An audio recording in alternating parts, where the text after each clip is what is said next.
Subscribe कीजिए unique engineering tips channel को और बेल आइकन को ज़रूर दबाएं सबसे पहले नोटिफिकेशन पाने के लिए। Hi guys, how are you? Welcome back to my YouTube channel Unique Engineering Tips. Hi guys, how are you? It's me Navedir again. Welcome back to my YouTube channel Unique engineering Tips. So ये lecture जो हमारे पास है serving का last lecture है। Mock test जो है अभी मैंने थोड़ा सा प्रिपेयर किया है, उसमें कुछ और क्वेश्चंस ऐड करने हैं क्योंकि मैंने उसमें प्रीवियस ईयर के जितने भी पेपर्स है वो सारे क्वेश्चंस जो है उसमें सर्विंग के आए वो मैंने सारे इंक्लूड किए हैं। तो उसको थोड़ा सा टाइम लग रहा है बनाने में, तो कल मैं आपको मॉक टेस्ट शेयर कर दूंगा। तो आज ये फाइनल वीडियो जो है मैं सर्विंग का शेयर कर रहा हूँ। इसके बाद कल जो है हम water supply and waste water engineering start करेंगे क्योंकि उसका जो वेस्ट पार्ट है वो मैंने ऑलरेडी अपलोड कर दिया है। तो उसको 1 या 2 दिन में जो है हार्डली मैं उसको कंप्लीट कर दूंगा। So best of luck for your mock test. Be ready for that. So let's start the video. तो आज का हमारा जो लास्ट टॉपिक है इसमें हमारे पास जो है लास्ट टॉपिक है एलिमेंट्स ऑफ सिंपल कर्व। अब देखो पिछली वीडियो में हमने डिस्कस किया था कि हमारे पास जो सिंपल कर्व जो है वो किन किन पार्ट से बना है, किस पार्ट को हम क्या कहते हैं। जैसे यहाँ पे हमारे पास डायग्राम अवेलेबल है, इस पार्ट को मैंने सारा का सारा एक्सप्लेन किया है किस पार्ट को क्या कहते हैं। अब इसके रिलेटेड कुछ फार्मूलाज वगैरह है वो हम इसमें डिस्कस करेंगे। फर्स्ट आ जाता है हमारे पास इसमें angle of intersection plus angle of deflection हमेशा किसके बराबर होता है? 180 डिग्री के बराबर होता है। अब देखो हमारे पास ये जो था एंगल ऑफ इंटरसेक्शन था और ये हमारे पास किसके बराबर था? एंगल ऑफ डिफ्लेक्शन था। तो इन दोनों का सम हमेशा 180 डिग्री के बराबर ही होगा क्योंकि स्ट्रेट ये दोनों एंगल ये मिला के क्या बनाते हैं? एक स्ट्रेट लाइन एंगल बनाते हैं और स्ट्रेट लाइन का एंगल जो हमेशा किसके बराबर होता है? 180 डिग्री के बराबर ही होता है। तो अगर यहाँ से हमें एक चीज़ दी होगी तो हम इसको दूसरी चीज़ को फाइंड आउट कर सकते हैं। इन दोनों में से हम किसी को फाइंड आउट कर सकते हैं इस रिलेशन से। दूसरा जो इसमें फॉर्मूला है टेंजेंट लेंथ निकालने का फॉर्मूला। अब टेंजेंट लेंथ जैसे मैंने यहाँ पे लिखा BT1 is equal to BT2। अब देखो ये हमारे पास है BT1 और BT2, ये दोनों साइड आपको टेंजेंट लेंथ क्या मिलेगी? बराबर मिलेगी सिंपल कर्व के केस में। तो इसका इस टेंजेंट लेंथ निकालने का फॉर्मूला हमारे पास क्या होता है कि R10 φ/2। उसके बाद थर्ड जो इसमें आता है लेंथ ऑफ लॉन्ग कार्ड। अब लॉन्ग कार्ड कौन सी है हमारे पास? यहाँ पे T1E T2, वही मैंने यहाँ पे लिखा है T1E T2। इसका निकालने का फॉर्मूला 2R sin φ/2। उसके बाद जो है length of curve T1F T2, वही मैंने यहाँ पे लिखा है, इसका निकालने का फॉर्मूला है πr φ/180 डिग्री। उसके बाद नेक्स्ट इसमें जाता है अपेक्स डिस्टेंस। अपेक्स डिस्टेंस निकालने का फॉर्मूला क्या है हमारे पास? R sec φ/2 -1। अपेक्स डिस्टेंस क्या है हमारे पास? यहाँ पे B और F के बीच का जो वर्टिकल डिस्टेंस है that is known as apex distance. उसके बाद versed sine of the curve EF, जो हमारे पास था vertical distance between point E and F that is known as versed sine of the curve. इसका निकालने का फॉर्मूला R × 1 - cos φ/2। ये जो है बहुत ही इंपॉर्टेंट जो है फार्मूलाज हैं कर्व्स में खासकर। इसके मैक्सिमम अगर कर्व्स के न्यूमेरिकल जो है आते हैं या जो क्वेश्चंस वगैरह पेपर में आते हैं वो इन्हीं एलिमेंट्स ऑफ सिंपल कर्व से आते हैं। तो ये थे कुछ बेसिक फार्मूला जो इसमें सिंपल कर्व के हैं। उसके बाद designation of curve, degree of curve तो आपको पता ही है 1719 डिवाइडेड बाय R इसका फॉर्मूला होता है। ये होता है for 30 metre length of chord. जब हमारे पास लेंथ ऑफ कार्ड जो कि 30 मीटर, मतलब ये T1 और T1E T2 की जब लेंथ हमारे पास 30 मीटर होगी तब हमारे पास ये फॉर्मूला एप्लीकेबल है। अब इसके रिलेटेड मैं आपको कुछ एक न्यूमेरिकल सॉल्व कराऊंगा, वहाँ से आपको ये सारे के सारे जो है फार्मूलाज क्लियर हो जाएंगे। सो यहाँ पे देखो ये न्यूमेरिकल है हमारे पास। Simple circular curve is to have a radius of 573 metre. एक सिंपल सर्कुलर कर्व है, उसका रेडियस हमारे पास कितना दिया है? 573 metre. The tangents intersect at an edge of 1060 metre and the angle of intersection is 120 degree and the angle of intersection is 120 degree. हमने क्या क्या फाइंड आउट करना है? हमारे पास एक सिंपल सर्कुलर कर्व, इसका रेडियस 573 मीटर दिया है। चैनेज जो है इंटरसेक्शन पॉइंट की कितनी है कि मतलब इसका कहने का मतलब है कि पॉइंट बी पे हमारे पास कितना डिस्टेंस है। जो हमारा पीछे से जो हम सर्वे करते आ रहे हैं, जो हमारे पास रोड या कोई भी चीज़ है वो चलती आ रही है, पॉइंट बी पे चैनेज कितनी कि मतलब इस पॉइंट पे distance 60 metre and the angle of intersection is 120 degree. तो हमारे पास जो एंगल आई दिया है वो हमारे पास 120 डिग्री दिया हुआ है। तो हमने क्या क्या निकालना है? टेंजेंट लेंथ निकालनी है, वही BT1 और BT2 इसको फाइंड आउट करना है। चैनेज of beginning and and of curve, हमने देखना है कि इस पॉइंट पे क्या चैनेज और इस पॉइंट पे क्या चैनेज। चैनेज का मतलब है डिस्टेंस, इस पॉइंट पे डिस्टेंस क्या है और इस पॉइंट पे डिस्टेंस क्या है। Degree of curve find out करना और नंबर ऑफ फुल एंड सब गार्ड्स निकालने हैं। तो 1 बाय 1 हम सबको फाइंड आउट करेंगे। तो फर्स्ट स्टेप में हम देखते हैं टेंजेंट लेंथ। इसका निकालने का फॉर्मूला R10 φ/2। R हमारे पास दिया 573, 10 φ/2, 5 भी हमारे पास दिया हुआ है। अब 5 नहीं दिया हमारे पास, एंगल आई दिया है, एंगल ऑफ इंटरसेक्शन दिया है। तो यहाँ से हम एंगल ऑफ डिफ्लेक्शन निकाल सकते हैं 180 माइनस जो है 5 का रिलेशन यूज करके। देखो ये हमारे पास यहाँ पे रिलेशन है, angle I plus angle five equal to 180 degree. तो यहाँ पे हमारे पास आई दिया है तो 180 में से आई करके हम फाइव को यहाँ से निकाल सकते हैं। तो वही मैंने किया, 180 में से इसको माइनस किया तो हमारे पास जो एंगल फाइव मतलब डिफ्लेक्शन एंगल आया मेरे पास 60 डिग्री। तो इसमें फॉर्मूला ये वैल्यूज पुट करके हमारे पास जो टेंजेंट लेंथ आई हमारे पास 330.85 मीटर। तो जो डिस्टेंस है BT1 और BT2 का, क्योंकि ये बराबर है, इक्वल है दोनों साइड, तो ये कितना है? 330.85 मीटर। उसके बाद दूसरा इसने क्या पूछा था? चैनेज at beginning and and of curve की एंड बिगिनिंग ऑफ कर्व और एंड ऑफ कर्व। जो पॉइंट T1 था ये बिगिनिंग ऑफ कर्व है, पॉइंट T2 है हमारे पास एंड ऑफ कर्व है। इसके इन पॉइंट्स पे हमारे पास टेंजेंट ये चैनेज क्या है। अब देखो यहाँ पे हमारे पास B पॉइंट की चैनेज दी है 1060, इस पॉइंट की चैनेज हमारे पास दी है 1060 मीटर इस पॉइंट का जो हमारे पास टेंजेंट लेंथ भी हमारे पास निकल गई। टेंजेंट लेंथ हमारे पास निकली 330.85 मीटर। तो सपोज करो हमने ए से रोड बनाना स्टार्ट कर दिया, ए से लेकर बी तक का डिस्टेंस हमारे पास 1060 मीटर। अब T1 से लेकर B तक हमारे पास दिया है, जो अभी हमने यहाँ पे निकाला 330.85 मीटर। तो हमें चाहिए A से लेकर T1 तक का डिस्टेंस। चैनेज मतलब वही A से लेकर T1 तक का डिस्टेंस, T तक डिस्टेंस कितना है। तो इस टोटल में से अगर मैं इतने को माइनस करूँ तो ऑब्वियसली यही बचेगा हमारे पास। वही मैंने किया, टोटल में से इसको माइनस किया तो हमारे पास इस पॉइंट की चैनेज कितनी आई, जो T1 पॉइंट की चैनेज आई हमारे पास 729.15 मीटर। उसके बाद देखो T2 पॉइंट की चैनेज निकालने के लिए, इस पॉइंट तक हमें चैनेज पता है, उसके लिए हमें क्या करना पड़ेगा, लेंथ ऑफ कर्व इसमें ऐड करके हम T2 पॉइंट पे पहुंच सकते हैं। लेकिन हमें अब लेंथ ऑफ कर्व नहीं पता, तो उसके लिए हम पहले लेंथ ऑफ कर्व निकालेंगे। उसके लिए फॉर्मूला हमारे पास पाई आर 5/180 डिग्री, सारी वैल्यूज दी है इसमें मैंने पुट करके, यहाँ से हमारे पास लेंथ ऑफ कर्व निकल गया। तो लेंथ ऑफ कर्व हमारे पास कितना निकला, 600 मीटर। अब देखो यहाँ से लेकर ए से लेकर T1 तक का डिस्टेंस मुझे पता है, जो भी मैंने निकाला 729.15 मीटर, और ये लेंथ ऑफ कर्व भी निकल गई। तो इन दोनों ये प्लस ये करूंगा तो ऑब्वियसली मैं पॉइंट T2 पे डिस्टेंस निकल जाएगी। पॉइंट T2 पे डिस्टेंस कितना है, तो डिस्टेंस मतलब चैनेज ही, तो chainage at end of curve कितना हो गया, इन दोनों को प्लस करके हमारे पास इस पॉइंट की चैनेज आ गई। उसके बाद तीसरा जो इसने पूछा था लेंथ ऑफ लॉन्ग कार्ड, उसके लिए फॉर्मूला 2r sin 5/2, सारी वैल्यूज दी है हमने पुट करके, हमारे पास लेंथ ऑफ लॉन्ग कार्ड निकल गई। लेंथ ऑफ लॉन्ग कार्ड मतलब T1 E T2। उसके बाद degree of curve 1719 divided by R दिया है, तो यहाँ से हमारे पास डिग्री ऑफ कर्व निकल गया 3 डिग्री। उसके बाद इसने लास्ट जो इसने पूछा था number of full cards and number of सब कार्ड्स। अब नंबर ऑफ फुल कार्ड्स और नंबर ऑफ सब कार्ड कहने का मतलब क्या है, इसका कहने का मतलब है कि सपोज करो ये हमारे पास कोई लेट इट बी ये कर्व है। अब इसकी लेंथ हमारे पास कितनी निकली, लेंथ ऑफ कर्व निकली हमारे पास 600 मीटर। कहाँ, ये पूरा ये वाला कर्व डिस्टेंस हमारे पास निकला ए से T1 से लेकर T2 कितना निकला हमारे पास, ये निकला 600 मीटर। अब नंबर ऑफ फुल कार्ड्स और नंबर ऑफ सब कार्ड कहने का मतलब है लेट इट भी हमारे पास जो है 30 मीटर चैन है। 30 मीटर चैनिंग को अगर मैं यहाँ से यूज करूंगा, कितने इंटरवल्स आएंगे इसमें, 30 के कितने आ सकते हैं, ताकि टोटल डिस्टेंस मेरे पास आ जाएगा 600 मीटर। तो इन ये जो हमारे पास जो ये इंटरवल्स बनते हैं, that intervals are known as chords. अब इसमें कुछ फुल कार्ड्स भी आ सकते हैं और कुछ सब कार्ड्स भी आती है। फुल कार्ड का मतलब होता है जब फुल चैन हमारी 30 मीटर यूज होगी, और कुछ ऐसी केसेस भी हो सकते हैं कि हमारे पास लास्ट में सपोज करो हमें 10 मीटर चैन ही यूज हुई और हमारा डिस्टेंस 600 मीटर हो गया, तो ये जो आधी चैन यूज हुई डेट इज नोन एज सब कार्ड्स। अब हमने वो फाइंड आउट करनी है कि इस 600 मीटर लेंथ में कितनी नंबर ऑफ फुल कार्ड्स और कितनी सब कार्ड्स हैं। अब देखो एज्यूम चैन लेंथ हमारे पास यहाँ पे क्वेश्चन में दी ही नहीं, तो हमने एज्यूम की 30 मीटर, आप कुछ भी एज्यूम कर सकते हो, 20 मीटर 30 मीटर जितनी आपको अपनी मर्जी है। अब देखो चैनेज एट T1 पॉइंट पे कितनी है, T1 पॉइंट पे कितनी चैनेज, मतलब ए से लेकर T1 तक का डिस्टेंस कितना है 729.15। तो number of chords up to T1 तक कितना हो जाएगा, जो टोटल डिस्टेंस है उसको 30 से डिवाइड कर देंगे, तो यहाँ से आपकी नंबर ऑफ कार्ड्स निकल जाएंगे, क्योंकि टोटल डिस्टेंस जितना भी है उसको 30 से डिवाइड करो तो आपको नंबर ऑफ इंटरवल्स ही निकलेंगे, कितनी बार आपको चैनिंग करनी पड़ी इतना डिस्टेंस मेजर करने के लिए।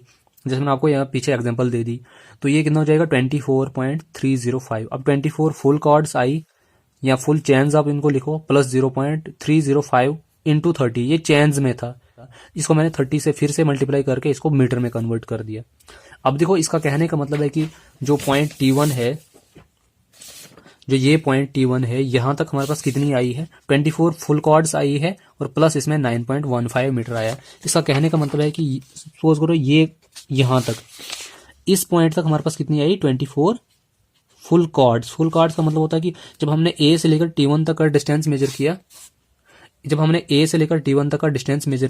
तो हमने 24 टाइम्स जो है ये क्या करना पड़ेगा, चैनिंग इसको करनी पड़ी है, तब जाके हम ये जो है यहाँ इस पॉइंट पे पहुंचे। तो जो कितने नंबर ऑफ इंटरवल्स आए हमारे पास 24, और बाकी जो ये थोड़ा सा जो डिस्टेंस बच गया, ये कितना बचा हमारे पास 9.15 मीटर बच गया। अब देखो 9.15 मीटर इतना बचा। अब अगर मैं इसको पूरा कंप्लीट करूंगा तो मुझे आधा डिस्टेंस इस कर्व पे मेजर करना पड़ेगा। तो ये जो कितना डिस्टेंस एक्स्ट्रा मेजर करना पड़ेगा वो कैसे पता चलेगा, हमारे पास जो length of first sub card आ जाएगी 30 माइनस 9.15, तो एक्स्ट्रा जो हमने कर्व पे डिस्टेंस मेजर करना पड़ेगा 20.85 मीटर जो एक्स्ट्रा। अब देखो 9.15 यहाँ से लेकर सिर्फ यहाँ तक है, इसके बाद जो मुझे 20.85 मीटर एक्स्ट्रा डिस्टेंस मेजर करना पड़ेगा, that will be the length of first sub chord, क्योंकि हम कर्व पे आ गए। अगर हमने 30 मीटर को पूरा कंप्लीट करना है तो हमें कुछ डिस्टेंस कर्व पे मेजर करना पड़ेगा। तो that 20.85 metre will be the length of first sub chord, तो ये length of first sub chord हो जाएगी। उसके बाद जो है अब देखो चैन है T2 पॉइंट पे कितनी थी हमारे पास 1329.15 मीटर। तो नंबर ऑफ कार्ड्स निकालने के लिए सेम हमने इसको 30 से डिवाइड कर दिया, तो 44.03 305। फुल कार्ड्स आ गई 44, तो इसको फिर से हमने ये चैन्स में है तो इसको मीटर में कन्वर्ट करने के लिए 30 से ही मल्टीप्लाई कर दिया, क्योंकि लेंथ ऑफ कार्ड ये चैन लेंथ हमारे पास कितनी है 30, तो 30 से मल्टीप्लाई करोगे तो ये मीटर में निकल जाएगा। अब देखो उसके बाद इसका कहने का मतलब है कि हमारे पास, अब देखो ये पहले हमने निकाली थी इधर से लेकर इधर तक, अब हमने निकाली टोटल ए से लेकर T2 तक कितनी नंबर ऑफ जो है फुल कार्ड्स और कितनी नंबर ऑफ सब कार्ड्स आई। यहां से लेकर यहां तक हमारे पास 24 आई और यहां से लेकर यहां तक कितनी आई 44 आई। अब देखो फर्स्ट सब कार्ड की लेंथ हमने कैसे निकाली, इसको 30 में से माइनस कर दिया, क्योंकि ये 9.15 इतना था तो हमें एक्स्ट्रा करो पे कितना जाना पड़ा इतना। उसके बाद अब देखो टोटल में से जितनी टोटल नंबर ऑफ कार्ड्स आई उसको मैं यहां तक कितनी कार्ड आई माइनस कर दूंगा, तो ऑब्वियसली जो कर्व्स पे कितनी नंबर ऑफ कार्ड्स आई तो वो बच जाएंगे। तो मैंने क्या कर दिया, तो लेंथ ऑफ लास्ट सब कार्ड हमारे पास कितनी आएगी 9.15 मीटर। अब देखो इसका ये जो 44 कार्ड्स आई ये सिर्फ यहीं तक आई, यहाँ के बाद जो एक्स्ट्रा लास्ट पे डिस्टेंस बच गया 9.15 मीटर, तो ये लास्ट सब कार्ड की लेंथ आ जाएगी। क्योंकि इसके बाद अगर हम अब हमारा यहाँ पे कर्व कंप्लीट हो रहा है, तो उसके बाद हमारे पास जो लेंथ ऑफ लास्ट सब कार्ड वो मैंने यहाँ पे लिख लिया। तो नंबर ऑफ फुल कार्ड्स मैंने लिखा 44 माइनस 25, और 44 कौन सा, ये 44 है। अब ये 25 क्यों लिखा, क्योंकि ये देखो यहाँ तक हमारे पास जो T1 पॉइंट तक कितनी नंबर ऑफ कार्ड्स आई थी 24 आई थी, लेकिन मैंने इसको 25 क्यों कर दिया, क्योंकि ये T1 पॉइंट यहाँ पे है, ये 24 जो है इसके पीछे आई थी, टी से पीछे। अब कर्व पे कितना, जो कर्व पे क्योंकि इसने थोड़ा सा डिस्टेंस यहाँ तक मेजर कर दिया था, तो ये एक और जो है कार्ड बन गई, तो 24 + 1 कितनी हो गया 25 के हमें, क्योंकि हमें चाहिए कि कर्व पे कितने नंबर ऑफ फुल कार्ड्स आ रही है, तो कर्व पे जो एक्स्ट्रा 24 + 1 हो गया 25, इसलिए मैंने इसको 44 में से 25 को माइनस करते, और नंबर ऑफ फुल कार्ड्स हमारे पास कितनी बची 19। तो ये जो हमारे पास आ गई कि हमारे पास जो कर्व है इसमें हमने 19 बार चैनिंग करनी पड़ी है 30 मीटर की, और प्लस जो एक्स्ट्रा 2 सब कार्ड्स आई है, एक साइड 20.85 मीटर इस साइड और 9.15 मीटर एक्स्ट्रा जो यहाँ से किया है, फिर जाकर ये टोटल लेंथ ऑफ कर्व बना है। अगर इसको हमने चेक करना है कि हमारे पास जो डिस्टेंस हमने मेजर किया है, ये जो हमने निकाला ये ठीक है कि नहीं, इसके लिए आपको क्या करना पड़ेगा, लेंथ ऑफ कर्व को दोबारा फाइंड आउट करना पड़ेगा चेक करने के लिए। तो हमारे पास जो है इसको, अब देखो कितने नंबर ऑफ कार्ड्स हमारे पास निकली 19, इसको 30 से मल्टीप्लाई कर दो, क्योंकि एक कार्ड की लेंथ कितनी है 30, प्लस जो 2 सब कार्ड है, अगर इसका सम एग्जैक्ट 600 मीटर आ रहा है, जो कि 600 मीटर हमारे पास क्या था लेंथ ऑफ कर्व था, तो मतलब हमारा क्वेश्चन ठीक है। तो ये था हमारे पास बेसिक क्वेश्चन जो है सिंपल सर्कुलर कर्व का। इसमें जो वेरियस एलिमेंट्स मैंने आपको बताए उनके रिलेटेड मैंने आपको क्वेश्चन सॉल्व करके दिखाया। उसके बाद नेक्स्ट जो आता है, इसमें जो नेक्स्ट टॉपिक है इसमें मेथड्स ऑफ कर्व रेंजिंग, की कर्व को हम कैसे रेंज करते हैं। रेंजिंग का मतलब होता है कि कर्व को हम कैसे ड्रॉ करते हैं। तो इसको ड्रॉ करने के लिए हमारे पास जनरली 2 मेथड आते हैं, एक तो लीनियर मेथड आता है जिसमें हम चैन या टेप यूज करते हैं, दूसरा एंगुलर मेथड आता है जिसको हम इंस्ट्रूमेंटल मेथड भी कहते हैं, जिसमें थियोडोलाइट वगैरह का यूज करके हम क्या करते हैं कर्व को सेट करते हैं। अब लीनियर मेथड फर्स्ट हम देखते हैं, लीनियर मेथड 4 जो है फर्दर मेथड्स हैं। इसमें आता है by ordinates from long chord, by successive bisection of arcs, by offset from tangents and offset from chord produce. अब 1 बाय 1 हम सबको डिस्कस करते हैं। ये लीनियर मेथड के 4 फर्दर मेथड्स हैं। अब देखो पहला आता है by ordinates from long chord, कि हमारे पास जो लॉन्ग कार्ड है उससे ऑर्डिनेट्स ड्रा करके हम क्या करेंगे कर्व को सेट करेंगे, कर्व को बनाएंगे। अब देखो ऑर्डिनेट्स फ्रॉम लॉन्ग कार्ड का मतलब क्या होता है कि देखो अब हमारे पास ये क्या है, ये यहाँ पे लॉन्ग कार्ड है, हम इससे ऑर्डिनेट्स ड्रा करेंगे। पहले मैं यहाँ से लेकर सबसे पहले मैं versed sine of the curve निकालूंगा, ये EF। इसको निकालने के लिए हमारे पास आपको पता है फॉर्मूला क्या है, versed sine of the curve निकालने के लिए अभी जो हमने फॉर्मूला यहाँ पढ़े R/1 - cos φ/2। इसके लिए हमें या तो रेडियस पता होना चाहिए, फिर और cos ये फाई भी पता होना चाहिए, तब जाके हम EF को निकाल सकते हैं। अगर EF को नहीं हम निकाल सकते हैं तो इसका एक और फॉर्मूला है, इसका निकालने का फॉर्मूला हमारे पास यहाँ पे, इसका निकालने का फॉर्मूला है R - √r² - L/2 का स्क्वायर। तो उसके लिए हमारे पास क्या होगा, एक तो कर्व का रेडियस पता होना चाहिए कि हम किस रेडियस पे कर्व को बना रहे हैं, और दूसरी हमें लेंथ ऑफ लॉन्ग कार्ड पता होनी चाहिए। तो ये L यहाँ पे क्या रिप्रेजेंट कर रहा है, लेंथ ऑफ लॉन्ग कार्ड। तो अगर ये चीज हमें पता होगी तो सेंट्रल जो ये हमारे पास एक टाइप का ऑर्डिनेट है अभी यहाँ पे, EF जो हमारे पास ऑर्डिनेट है, तो सेंट्रल ऑर्डिनेट हमें मिल जाएगा। अब फिर हमने क्या करना है, पॉइंट इसको और इसको ज्वाइन करके, इसको और इसको ज्वाइन करके हमने कर्व को बनाना है। लेकिन हम क्या करेंगे, फिर कुछ इंटरवल्स लेके, जैसे यहाँ पे X इंटरवल लेके, फिर X इंटरवल लेके मैं क्या करूंगा, यहाँ से ऑर्डिनेट्स ड्रा करता जाऊंगा। ये पॉइंट्स मिलते जाएंगे मुझे, ये पॉइंट्स सेम इस साइड भी करूंगा, फिर इन पॉइंट्स को ज्वाइन करके हम ये बनाएंगे कर्व को बनाएंगे। तो इस मेथड को हम कहते हैं ऑर्डिनेट्स फ्रॉम लॉन्ग कार्ड। अब एक्सप्लेन जो है इन मेथड्स को अभी मैं कर नहीं सकता, क्योंकि अगर मैं 1 बाय 1 हर मेथड को एक्सप्लेन करने या प्रूव करने बैठा तो फिर हमारे पास मसा एक ही मेथड होगा। तो अभी सिर्फ मैं इन मेथड्स को आपको ओवरव्यू दे सकता हूँ। तो that method is known as ordinates from long chord. तो ऑर्डिनेट्स, ये OX जो मैं क्या बोल रहा था, OX का मतलब होता है कि ऑर्डिनेट एट डिफरेंट इंटरवल्स। अब देखो ये एक्स मैंने यहाँ से ले लिया कि यहाँ से लेकर यहाँ तक डिस्टेंस में आप कुछ भी सेट कर सकता हूँ, 20 मीटर, वो डिपेंड करता है मेरी लेंथ ऑफ लॉन्ग कट कितनी होगी, तो उस हिसाब से 10 या 20 मीटर या 30 मीटर का इंटरवल सेट करके ये निकला OX1, OX2, OX3, फिर ये अलग अलग जो ऑर्डिनेट्स निकलते जाएंगे। सेम इस साइड भी निकालेंगे, फिर जो जो पॉइंट्स मिलेंगे उन पॉइंट्स को ज्वाइन करके हम क्या बनाएंगे, कर्व को बना देंगे। अब दूसरा आता है by successive bisection of arc. So by successive bisection of arc में हमने क्या करना है, देखो आपको सबसे पहले क्या पता होगा, रेडियस तो पता होगा सर्कुलर कर्व का कि हमने किस रेडियस पे इस कर्व को बनाना है। सबसे पहले आपने क्या करना है, T1 पॉइंट और बिगिनिंग पॉइंट और एंड पॉइंट पे आपको कर्व को पता होगा कि किस पॉइंट से हमने स्टार्ट करना है और किस पॉइंट पे आपने एंड करना है।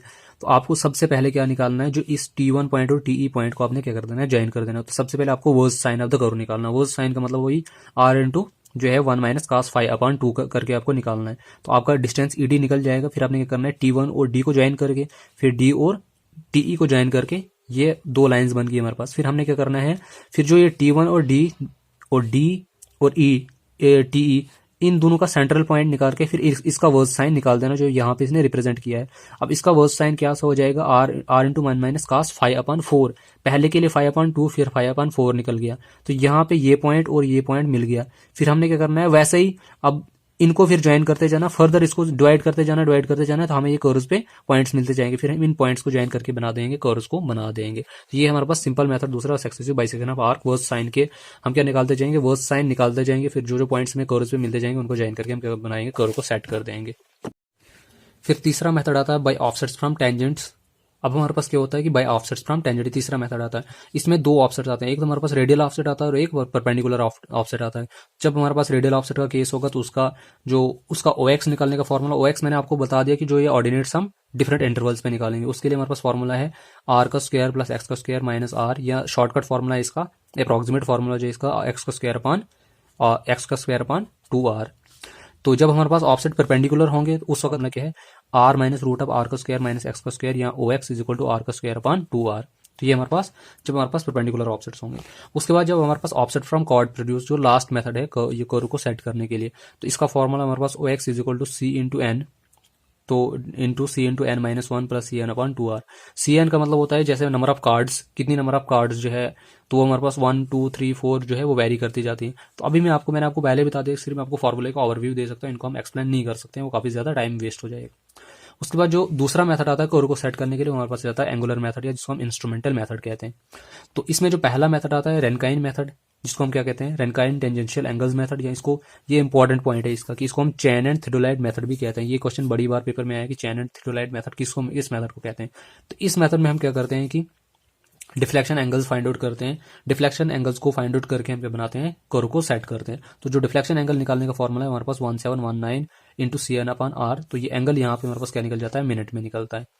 तो उसके बाद जो दूसरा मेथड है इसमें इंस्ट्रूमेंटल मेथड या एंगुलर मेथड में, तो हमारे पास है बाय टूथ थियोडाइट मेथड। ये नाम से ही पता चल जाता है। इसमें हम क्या करते हैं कि इस मेथड को हम तब यूज करते हैं जब हमारे पास चैन या टेप अवेलेबल नहीं होगी, तो उसको हम क्या करते हैं, विद द हेल्प ऑफ 2 थियोडाइट्स, 2 थियोडाइट्स को लेके हम क्या बनाते हैं, कर्व को सेट करते हैं। It is used when the chain or tape are not available and also when ground is not favourable for accurate chaining. जब हमारे पास ग्राउंड पे हम चैनिंग नहीं कर सकते हैं तो उस केस में क्या करते हैं, 2 थियोडाइट मेथड को यूज करते हैं।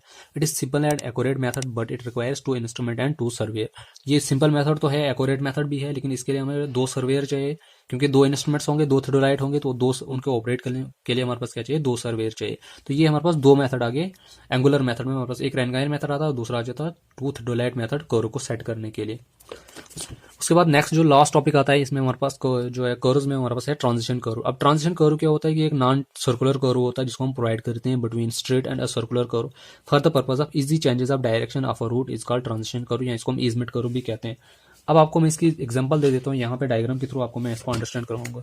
अब सपोज करो यहाँ पे क्या आ रहा है कि हमारे पास क्या है, स्ट्रेट रोड आ रही है। अब यहाँ पे हमने क्या करना है, कर्व को प्रोवाइड करना। अब देखो जो हमारे पास सर्कुलर कर्व या कोई भी कर्व होगा वो ऐसे होगा। अब देखो यहाँ पे जो है यहाँ ये स्ट्रेट रोड है और ये सर्कुलर कर्व है। इन दोनों को ज्वाइन करने के लिए हमारे पास एक छोटा सा हमें कर्व प्रोवाइड करना पड़ेगा। ना तो ये सर्कुलर होगा ना ही ये स्ट्रेट होगा, मतलब इन बिटवीन होगा, थोड़ा सा सर्कुलर भी होगा और थोड़ा सा स्ट्रेट भी होगा। तो that curve is known as transition curve, जिसको हम क्या करते हैं कि एक स्ट्रेट रोड, ये स्ट्रेट रोड आ रही थी और यहाँ पे हमारे पास सर्कुलर कर्व था, इन दोनों के बीच में इसको हम प्रोवाइड करते हैं, किस लिए, ताकि हमारे पास जो डायरेक्शन को है उसको हम इजिली चेंज कर सके। तो that curve is known as transition curve. तो उस कर्व को हम क्या कहते हैं, ट्रांजिशन कर्व कहते हैं। It is also provided between two branches of compound और रिवर्स करो। तो जो दो ब्रांचेज है कंपाउंड करो या रिवर्स करो, इसके बीच में हम इसको यूज करते हैं। सिंपल जो है मैंने आपको बताया कि ट्रांजिशन करो को यूज करते हैं in between straight road and a circular curve for the purpose of easy change of direction.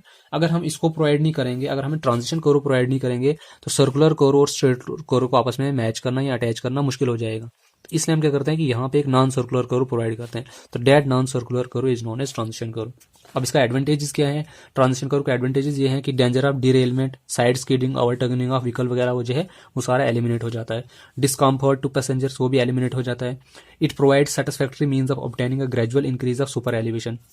तो जो हम सुपर एलिवेशन हम प्रोवाइड करते हैं कोर पे, उसको भी हमें क्या करना पड़ता है, एक satisfactory means of satisfactory super elevation provide करने में हमें क्या करता है, हेल्प करता है। उसके बाद नेक्स्ट हम देखते हैं सुपर एलिवेशन क्या होता है। जो टर्म हमने यहाँ पे सुपर एलिवेशन देखी, अब हम इसको यहाँ पे डिस्कस करते हैं कि सुपर एलिवेशन होता क्या है। सुपर एलिवेशन का मतलब होता है कि आपने देखा होगा कि जो भी हमारे पास कर्व्स वगैरह होते हैं रोड्स के, चाहे रेलवेज के, रोड्स के, कोई भी मोड ऑफ कम्युनिकेशन है, जब आपने देखा होगा कर्व्स पे जो है रोड जो है आउटर एज उसका रेज्ड होता है और इनर एज जो होता है उसमें क्या होता है, थोड़ा सा डिप्रेशन जैसे होता है। तो वो आउटर एज किस लिए रेज होता है? क्योंकि हमारे पास कोई व्हीकल जो है कर्व को ओवरटेक करती है, तो वो उस पर वहां पे क्या करती है, उसमें सेंट्रीफ्यूगल फोर्स लगती है। वो सेंट्रीफ्यूगल फोर्स जो है उसको कर्व से बाहर खींचने की कोशिश करती है, ऑफ द ट्रैक करने की। तो उसलिए हम क्या करते हैं, उस चीज को बैलेंस करने के लिए आउटर पोर्शन को रेज कर देते हैं और इनर पोर्शन जो है रोड का उसको हम क्या करते हैं, डिप्रेस कर देते हैं। तो उससे हमारे पास क्या हो जाता है कि जो व्हीकल जो है कर्व को आराम से ओवरटेक कर सकती है विदाउट एनी साइड स्किडिंग और ओवरटर्निंग। जैसे यहाँ पे मैंने आपको एग्जांपल दी, अब यहाँ से कोई व्हीकल आ रही है, यहाँ से व्हीकल आते आते जो है जैसे वो इधर पहुंचेगी तो ये सीधी इधर से इधर जा सकती है। ये जो वो किसकी वजह से जाएगी? क्योंकि सेंट्रीफ्यूगल फोर्स जो है इसको बाहर की तरफ यहाँ पे खींचेगी। तो हम क्या करेंगे, इस पोर्शन को रेज कर देंगे, आउटर पोर्शन को रेज कर देंगे और इनर पोर्शन को कर देंगे जो थोड़ा सा डिक्लाइन जैसे, ये ऐसे जैसे हो जाएगी। यहाँ पे जो है रोड कुछ इस, अगर सपोज करो यहीं से गाड़ी आ रही है और इसको ऐसे ओवरटेक कर रही है, तो ये पोर्शन जो है इसका रेज्ड हो जाएगा और ये पोर्शन जो है इसका क्या हो जाएगा, डाउन हो जाएगा। तो जब व्हीकल इसको ओवरटेक करेगी, यहाँ सेंट्रीफ्यूगल फोर्स तो इसको बाहर की तरफ खींचेगी, लेकिन जो है अब जो हमने आउटर पोर्शन को रेज किया उसकी वजह से ये क्या हो जाएगा, बैलेंस हो जाएगा। तो that raising of outer edge of the road as compare to inner edge in order to overcome the effect of centrifugal force is called super elevation. तो जो हम आउटर एज जो है रोड का रेज कर देते हैं as compare to inner edge, so इस चीज को हम क्या कहते हैं, सुपर एलिवेशन। जो हम आउटर पोर्शन को रेज कर देते हैं as compare to inner edge in order to overcome the effect of centrifugal force, तो that is known as super elevation. अगर हम मैथमेटिकली इसको हम it is also known as cant, इसको हम कैंट भी कहते हैं। तो मैथमेटिकली अगर हम देखेंगे सुपर एलिवेशन निकालने का फॉर्मूला हमारे पास जो होता है कि E+F is equal to V²/GR। अब ये फॉर्मूला कब लगता है, जब हमारे पास स्पीड जो होगी, स्पीड ऑफ व्हीकल जो होगी मीटर में दी होगी। तो E+F is equal to V²/127R ये लगता तब जब हमारे पास स्पीड किलोमीटर में दी होगी। अब ये F यहाँ पे हमारे पास क्या है, कोएफिशिएंट ऑफ फ्रिक्शन है, और E हमारे पास यहाँ पे क्या होगा, सुपर एलिवेशन। अब इस चीज के बारे में हम डिटेल से जो ट्रांसपोर्टेशन इंजीनियरिंग में पढ़ेंगे, क्योंकि वहाँ पे इसके रिलेटेड न्यूमेरिकल्स भी हैं और ये टॉपिक वहाँ पे डिटेल में है। तो ये था हमारे पास जो है last topic serving. I hope कि आपको जो है मैंने सर्विंग के सारे जो है जितने भी लेक्चर्स दिए हैं वो सारे, उसमें जो डाउट्स हैं वो आपके सारे क्लियर हो गए होंगे। फिर भी अगर आपको किसी भी लेक्चर में कोई भी डाउट है तो आप मुझे पर्सनली जो है मेरे टेलीग्राम चैनल को ज्वाइन कर सकते हैं, जो मैं हर वीडियो की डिस्क्रिप्शन में उसका लिंक जो है शेयर करता हूँ। तो आप उस ग्रुप को ज्वाइन कर सकते हैं, वहाँ से आप मुझे पर्सनली पूछ सकते हो। यहाँ कोई भी सोशल मीडिया जो है, मैंने हर सोशल मीडिया का लिंक जो है हर वीडियो के डिस्क्रिप्शन में प्रोवाइड किया, तो आप वहां से मुझे जो है कांटेक्ट कर सकते हैं। तो आई होप कि आपको सारा का सारा जो है क्लियर हो गया होगा सर्विंग का। जो अब हमारे पास जो इसका मॉक टेस्ट जो है वो मैं भी प्रिपेयर कर रहा हूँ, उससे कुछ क्वेश्चन और मैंने ऐड करने हैं। तो आई होप कि आपको शाम तक मैं उसको प्रोवाइड कर दूंगा। अगर शाम तक प्रोवाइड नहीं हुआ तो कल जो है सुबह मैं आपको उसको प्रोवाइड कर दूंगा। So best of luck for your test, be ready for that and good luck. So मेरी वीडियोस को अपने फ्रेंड्स के साथ, अपने कोलीग्स के साथ जरूर शेयर कीजिए, ताकि वो भी जो है यहाँ से कुछ सीख सकें। तो नेक्स्ट हम जो है water supply engineering and waste water को हम जो है स्टार्ट करेंगे कल से। So thank you so much and keep supporting me. Thanks for watching unique engineering tips. अगर आपको हमारी ये वीडियो पसंद आई होगी तो वीडियो को लाइक कीजिए, शेयर कीजिए, कमेंट कीजिए और चैनल को सब्सक्राइब करना ना भूलें। और प्लीज़ बेल आइकन ज़रूर दबाएं, ताकि जब भी मैं नई वीडियो अपलोड करूं तो आप तक सबसे पहले नोटिफिकेशन पहुंचे। और प्रीवियस वीडियो जितनी मैंने अपलोड की है उनकी जो PDFs हैं वो डिस्क्रिप्शन में अवेलेबल हैं, तो आप वहाँ से उनको डाउनलोड कर सकते हैं। Thank you so much.